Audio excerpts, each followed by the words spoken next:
Hello and welcome. This is James Blanchard, Cisneros, at your service.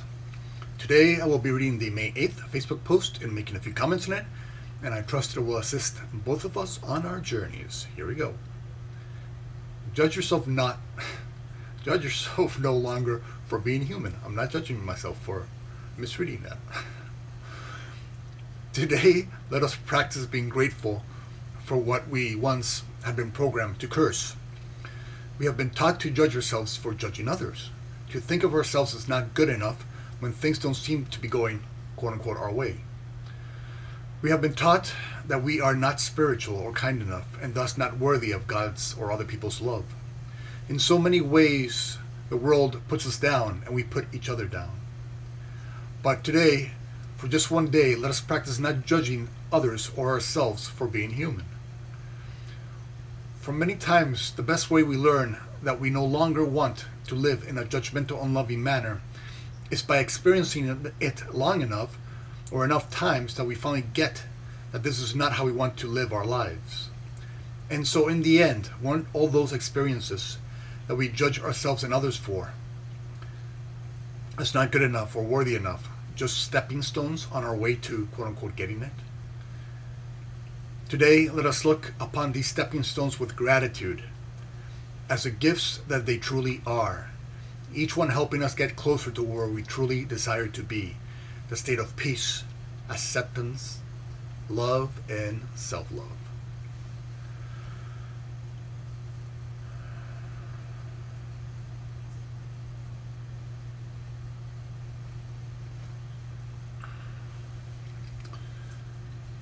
Today, we're going to shock the ego, as we usually do. Today, we're not going to judge ourselves. We're not going to accept the programming of the ego. Instead, where we have been programmed to judge ourselves and others, we're going to actually offer gratitude to ourselves and others for actually even having the courage to experience the ego's illusion and come out the other end, back into the light. And so the ego has programmed us to judge ourselves as maybe not being wise enough, not being spiritual enough, not being good enough, not being mature enough. 100 different ways the ego would have us judge ourselves and others each day. And so why does the ego do this? Because we know that deep down inside, we know that God is loving, compassionate, forgiving, joyful, peaceful. That she is the mother, father of all these energies. That God is love, and some of love expressions are peace, joy, compassion, kindness, forgiveness. And so when we are not in those energies, when we're not being or swimming in those energies, when we're not offering these energies, then the ego's unconsciously programming us to believe that if we're not offering what God is, then we are somehow actually separate from God. And if we're separate from God, then obviously God is not protecting us. So if God is not protecting us, then who will? And here comes the ego. The ego says, come over to my way of thinking, and you will be offered safety, security, some type of love, ego love. And so you see, if we're judging ourselves, then we're unconsciously believing that we're separate from God, and thus we go ahead and try and sit in the ego's shade for protection, for safety. But what the ego does not tell us is that every moment in our lives is sacred.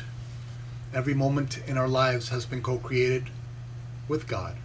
Our highest self and God, we have co-created this journey, individualized to us, for our highest learning, for our joining a higher level of consciousness.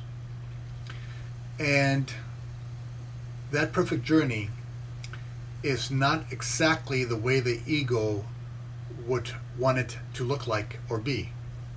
The ego has very specific ways that life should look like. And so if you're not joyous, if you're sad, if you're not forgiving, if you're angry, then the ego says that somehow something is not working in our favor in the way that the ego believes that our life should be. And so it has us constantly judge ourselves for not experiencing the life that the ego believes that we should experience. And if we're not experiencing our journey the way we think, the way our ego thinks that it should be experiencing it, then obviously God does not love us.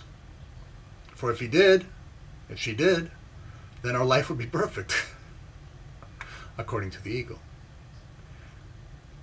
But you see, perfection, according to the ego, and perfection in reality, there are two different definitions. The ego is not, it's always defining words in ways that are assisting that thought process. So perfection to the ego looks, you have to be 100% of the time joyful, happy, forgiving, and then you're a good human being. And if you're a good human being, then you're worthy of God's love. But none of us are perfect. And so the ego knows that.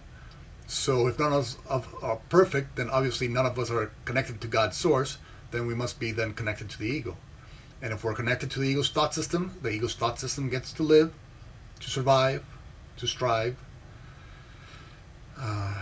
and it continues to live through us.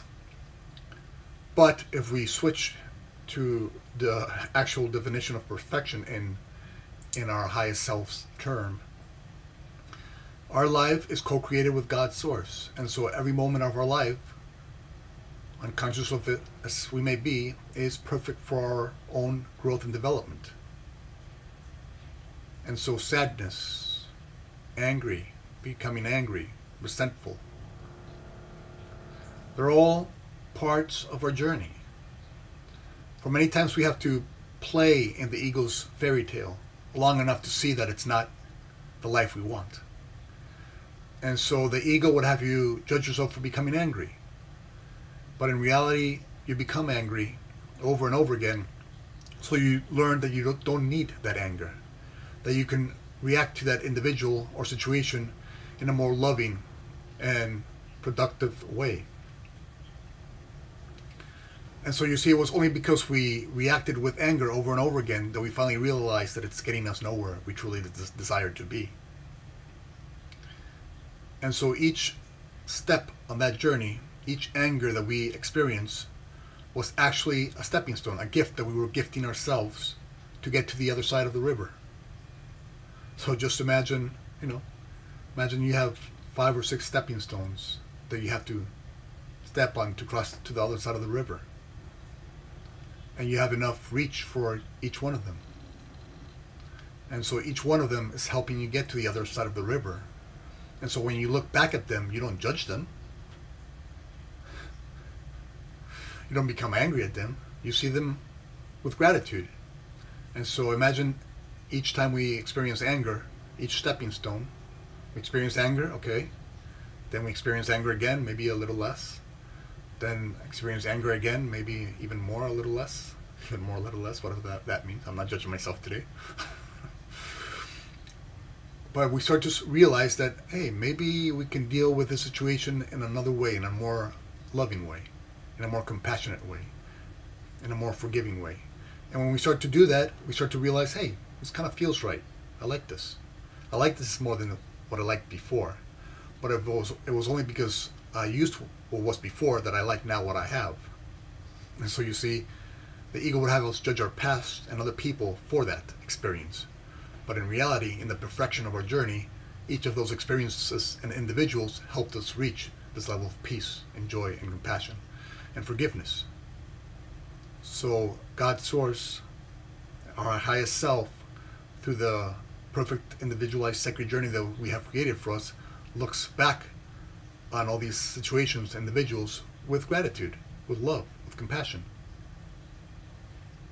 And then when we realize that, then we start to look at our present with love, compassion, and forgiveness, even when the ego insists that we must look at it through its old-fashioned ways of anger, judgment, resentment, jealousy, etc. And so today we'll do that. We'll simply reverse the thinking of the ego's fairy tale. will reverse it 180 degrees. So when we judge ourselves in the past, or when the ego, even today, when it tells us that we must judge ourselves because we're being not spiritual, wise enough, or kind enough, or loving enough, or whatever enough, we're going to stop that, and then we're going to offer those emotions, feelings, gratitude. I'm angry? Oh, thank you for being angry. Because I know this anger is not really me, but I need to, for some reason, to experience it now, so that I get through it, I work through it, and then sooner or later, after working through anger enough times, I'll realize that, you know what, this doesn't really fit with me. This doesn't really fit with my true essence. And so, for that reason, today we do not judge ourselves and give everything that the ego would have had us judge and curse ourselves for, judge and curse others for. We offer ourselves gratitude and compassion and forgiveness and kindness, and we offer others gratitude, compassion, forgiveness, and kindness. And so we give ourselves a break today from all this self-judgment, from all this judgment that is simply a programmed illusion.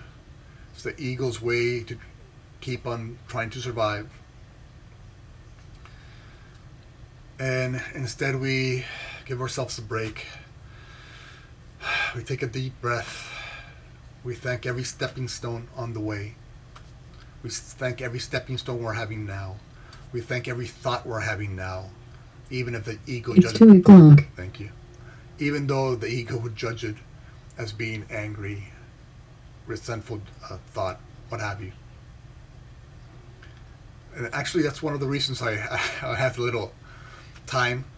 Sometimes, if you've seen my videos, sometimes the computer gives me the time per hour.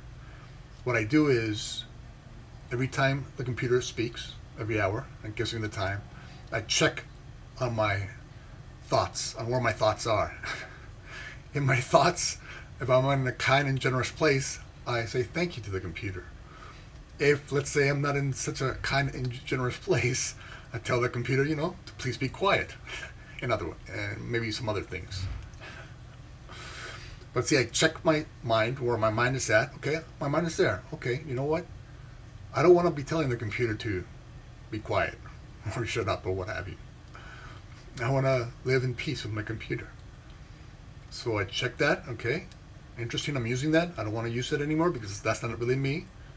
As God created me, I'm loving, compassionate, forgiving, joyful, peaceful. That's my truth. That's my true nature. And so I want to align with my true nature. And so when I first offer judgment to the computer for interrupting our little speech, then I realize I offer gratitude to the computer because the computer is giving us an example of how we can use this, of how we can use all the thoughts that the ego would have us judge ourselves and others for, and instead offer it gratitude because it's helping us reach a more aligned level with God's source, a more consciously aligned thinking with God. And we are that. We are love. We are that which God is, love. And every moment is allowing us this opportunity to remember this. And today we make it a conscious decision and choice to offer who we truly are to the present moment. No matter how the present moment is being viewed or looked at by the ego. We give no more fuel today to the ego. If we don't give fuel to the ego, little by little, the ego runs out of gas. And his little clown car is left on the side of the highway. Did I just judge the ego's car? Maybe I did. But I forgive myself for that. And then I thank the ego for its service, because once we get through these illusions of the ego, then we can become an example of our true nature to everyone around us. We can become the example of forgiveness, love, compassion, peace, joy to everybody around us. And because we're all one, when we offer this to them, we experience that flowing through us. And so we are blessed by simply seeing our brothers and sisters as they truly are. And as we become an example of this love that in truth we are. We become this light. We are this light, but we start shining brighter and brighter. Others will see this light and remember that they too can experience life as we are experiencing it, through love, through compassion, through forgiveness, through joy, through peace. And so it is. Thank you very much for your time. I love you very much. If you'd be so kind as to like, comment, or share the YouTube video, it would help with the listing process in the YouTube channel. It would help with the listing process, and it might help somebody find this video someday who can use it, this information. If you'd like to leave me a comment or a question, I would be delighted to try and offer a response. And if you can please subscribe to my YouTube channel, Twitter, Instagram, etc. I would love to have you in those communities. Again, thank you for your time. I love you very much. And God willing, we will see each other tomorrow.